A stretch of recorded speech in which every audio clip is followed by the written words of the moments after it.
Assalamualaikum warahmatullahi wabarakatuh. Video kali ini saya akan membahas lagi tentang permasalahan pinjol, permasalahan pinjaman online, dan teman-teman mungkin yang sedang gagal bayar di aplikasi pinjaman online. Nah, teman-teman nggak perlu takut yang gimana-gimana. Nah, kita akan bahas sesuatu kasus yang spesifik. Di bulan Agustus tahun 2023 ini, saya menemukan sebuah hal yang cukup unik, di mana ada yang mendapatkan ancaman. Bang, ketika saya memasukkan atau mengajukan pinjaman online dengan mungkin nama kontak darurat palsu, dengan nomor telepon yang palsu juga atau nomor telepon dengan SIM card yang kalian bikin, intinya bukan kondar yang sebenarnya, serta memasukkan alamat kantor dan nomor telepon kantor yang tidak sesuai dengan aslinya. Artinya kan kalian dalam tanda kutip memalsukan data atau memanipulasi data, tapi bukan data yang gimana-gimana ya.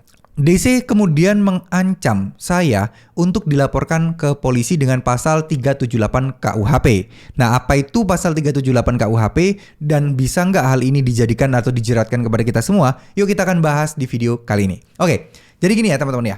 Ketika ada pasal 378 KUHP, kita harus tahu dulu pasal 378 KUHP dari sini itu udah jelas ya. Ini isinya adalah ketentuan 378 menerapkan bahwa yang dimaksud dengan penipuan adalah kondisi yang dilakukan oleh siapapun dengan maksud untuk menguntungkan diri sendiri atau orang lain secara melawan hukum dengan memakai nama palsu atau martabat palsu dengan tipu muslihat ataupun rangkaian kebohongan. Nah, isi lengkapnya seperti ini deh. Kita akan baca aja ya isi lengkapnya. Barang siapa dengan maksud hendak menguntungkan diri sendiri atau orang lain dengan melawan hak, baik dengan memakai nama palsu atau keadaan palsu, baik dengan akal dan tipu muslihat, maupun dengan karangan perkataan-perkataan bohong, membujuk orang supaya memberikan sesuatu barang, membuat utang atau menghapus piutang, dihukum secara penipuan dengan hukuman penjara selama-lamanya 4 tahun. Ini yang dijadikan senjata karena di sini menyebutkan ya, membuat utang atau menghapus piutang, dihukum karena penipuan dengan hukuman penjara selama 4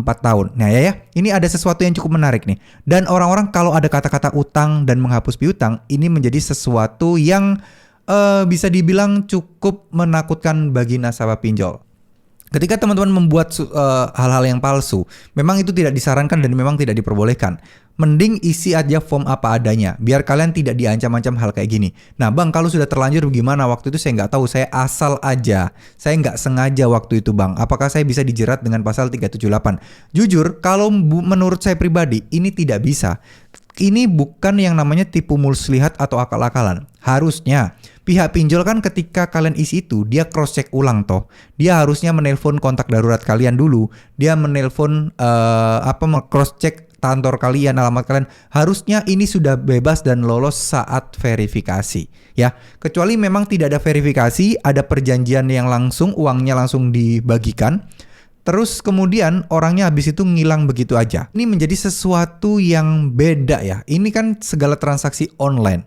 Online itu kan tidak ketemu. Online itu kan tidak ada kesepakatan yang tanda tangan di hitam di atas putih di kertas gitu ya.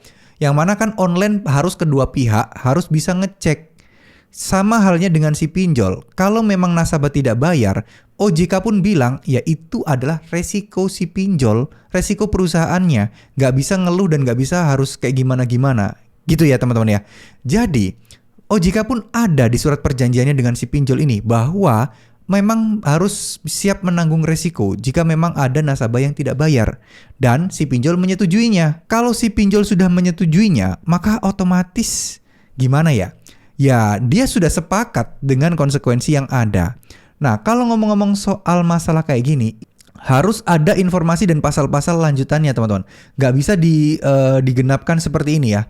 Jadi, penipuannya pun juga kayak misalnya kontak darurat. Itu apakah data krusial? Enggak kan? Kecuali kalian malsuin slik OJK, baru kalian akan kena. Kalian memalsukan KTP untuk tujuan agar dapat pinjaman, itu baru bisa dipidana. Kalian memalsukan NPWP dan lain sebagainya. Kalau cuma ngisi, nah ngisi ini kan ada human error dan nggak melampirkan dokumen tertentu untuk verifikasinya. Artinya apa? Orang yang salah ngisi kayak gini, semisal bisa disusut dan bisa dituntut secara pidana, ini bisa gak kuat, pasalnya itu kurang kuat. Karena apa? Lah, ini kan saya waktu itu salah input nih, saya nggak sadar. Mereka approve, berarti artinya mereka udah verifikasi. Bisa dielak seperti itu. Misal ini bisa dituntut jeratan pidana. Tapi kan tidak guys. Ya, Jadi kalian harus berpikir luas dan harus membaca tentang pasal-pasal seperti ini lebih luas lagi. Jangan cuma sepotong-sepotong aja. Pun unsur penipuan-penipuan di dalamnya itu di breakdown lagi berdasarkan kayak ada pasal-pasal lain yang melanjutkannya ya. Terkait pasal penipuan ini apa sih? Yang dipalsukan apa? Yang dibohongin itu apa? Nah, itu harus jelas juga ya. Kecuali memang tertulis lengkap, ya nggak mungkin human error. Namanya juga sistem, banyak celahnya. Yang mana ini perlu investigasi yang cukup ribet sekali jika sampai ini terjadi dan dilaporkan. Jadi tenang aja ya, itu harusnya tidak akan kalian terima guys. Karena kalau mereka menuntut pun ribet mereka pun akan kena audit dan mereka pun pinjol-pinjol ini pun akan lebih susah lagi untuk kedepannya ya. Jadi tenang aja, nggak perlu takut guys ya. Insya Allah berdoa aja, minta sama Allah, ya Allah mudahkan aku untuk mendapatkan banyak rezeki, untuk bisa mencari rezeki, untuk bisa melunasi utang-utangku agar aku nggak terjebak di pinjol-pinjol lagi. Amin. Udah gitu aja ya teman-teman ya. Semoga video ini bisa membantu kalian, bisa memberikan semangat juga buat kalian. Dan ya mudah-mudahan teman-teman dilancarkan lah rezekinya ya. Biar bisa bayar semua utang-utangnya. Amin amin ya rabbal alamin. Terima kasih. Wassalamualaikum warahmatullahi wabarakatuh.